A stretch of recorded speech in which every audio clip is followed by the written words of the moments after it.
My name's Mike Rowe, and this is my job. Amazingly, though, this beautiful roofing and siding is created from substandard cedar that might otherwise be discarded. Winter Lake Lumber is a family affair. Mike Gardner runs the place. This is his son, Levi. Good to see you. Nice to meet you, too. This is a stack of it's cedar, right? Yes, Western red cedar. It's ugly. Beauty's in the eye of the beholder. Isn't that the truth? But this is the kind of lumber that you guys are buying. A little safety mechanism so no one can turn it on until While you're it's out ready there. to be turned on, yeah. What a difference that little guy makes. Yeah, one day I almost got my hand cut off up there. I was standing on that pole, tightening the saw, standing up there. Yeah. Someone came by and hit the wrong button, and it started it. Luckily, I wasn't touching anything, but I was standing there at just the wrong place, the wrong time. And Does that guy still work here? No, it was my stepbrother. He's moved on to construction. Stepbrother's moved on. What makes it bad? You see this? This is all rotted. That's bad. And then they can cut shingles all the way back here like this. There you go. Do you like the job? Yeah, I do. This is very satisfying. Yeah. It does feel like you get something done. Exactly. Shingles, say. That's a very sharp blade. It's about due for another sharpening. We try Is to it? keep them to where they'll graze the meat off your fingernail when you run it by, and you see that barely did anything, so it's kind of dull. That's your testing method? If it raises the meat off of your fingernail? Well, if it'll scrape it off, that's one check. Here's another test. If there's a hand in here, we know that it's very sharp. Yes. Okay. This is empty. Good.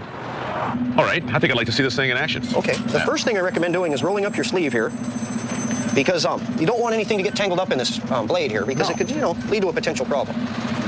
Yeah, I would imagine it would become very problematic potentially.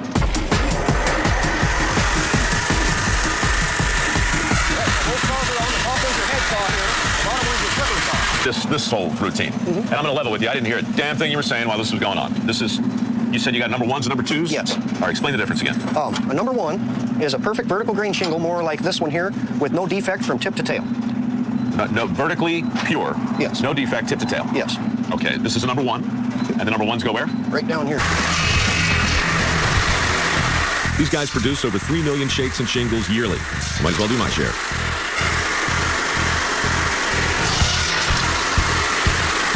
Put the bug line right out of it.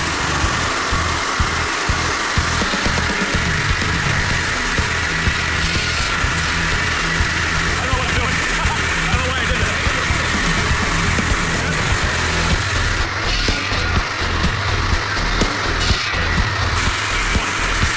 There's one really important thing when you're cutting shingles, so remember to always reach with your left hand. There's no teeth or anything there that's going to bite you. So you can reach right down here and grab them all. You come in like that, you're going to lose your hand though. You come out like that, nothing's going to happen.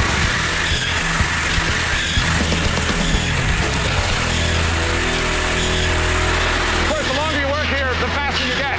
Say hi to Gonzalo.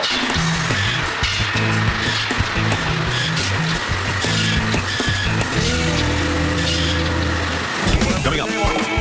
At the Shingle and Shake Mill, there's always fun new ways to lose your limbs. There's lots of room there for that blade to take things on.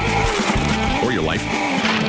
Whoops. That's something else I wanted to warn you about, that this conveyor won't kill you. Good.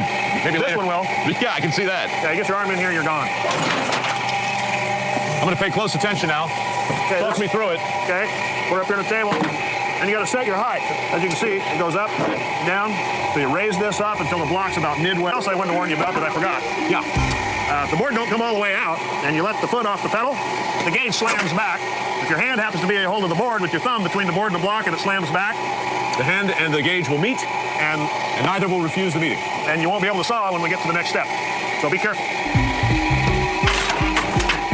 Something else I didn't tell you about. When you get down to the bitter end, Go over to the saw. Well, here we are, Mike. one more piece of razor sharp deadly steel. There you go. This is a 42-inch bandsaw. That means the wheels are 42 inches in diameter. And they travel at a little over 1,000 RPM. Now, one thing I want to caution you about, these saws break occasionally. Do they? Now, when this wheel's turned at 1,000 RPM, and this band snaps right here, it will come out of there like a snake from hell. It's aboard the cutter Aspen, where we'll tend to a buoy that hasn't been looked at for nearly 2 years. Now that's a year of grime and gunk and whatever else that builds up on a buoy. Well, that's the Bonita Channel buoy right there. And if it were dirty, we'd pull it on board and start working on it. Unfortunately, it's clean. So we're going to go past it, out there, make a right, and keep going for a few hours. As we get closer to the buoy is going to be, of course, hook it. Tell me when, right? Right. Hook it. Pull that. And then you're going to pull on the black line. Right. Then you're going to put some tension on it. Hold on. Now, what are those guys yelling at? Yelling to put the main up. The main is the hook attached to the crane, and that's what's going to do the lifting. That's a dirty, smelly buoy there. I've just never seen them alive. Yeah, nasty little things. Look at them. Little aliens. They're cursing. Horrible sounds. You can almost feel bad about killing them if they weren't so damn ugly. Yeah, those things are only like concrete. You can hear them screaming. Sorry, barnacles.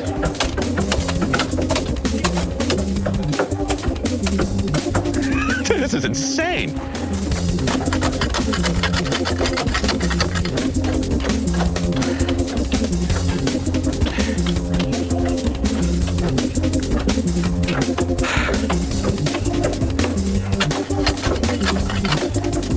Oh, dear.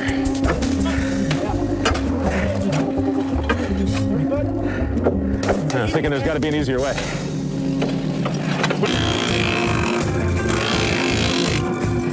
I understand why your vest is so dirty now.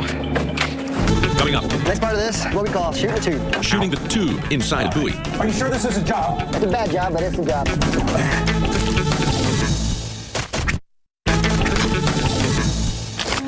Next part of this. Good hit. Pico! Pico!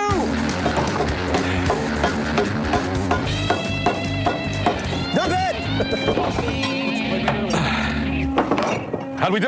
It looks great. We all right? It's good for time. Yeah? That's it. Let's put this thing in the water and let's go home. Great. Unless I'm mistaken, it's everything that happened before in reverse. Right, Bassett? That's essentially it. I wish I could remember some of what happened.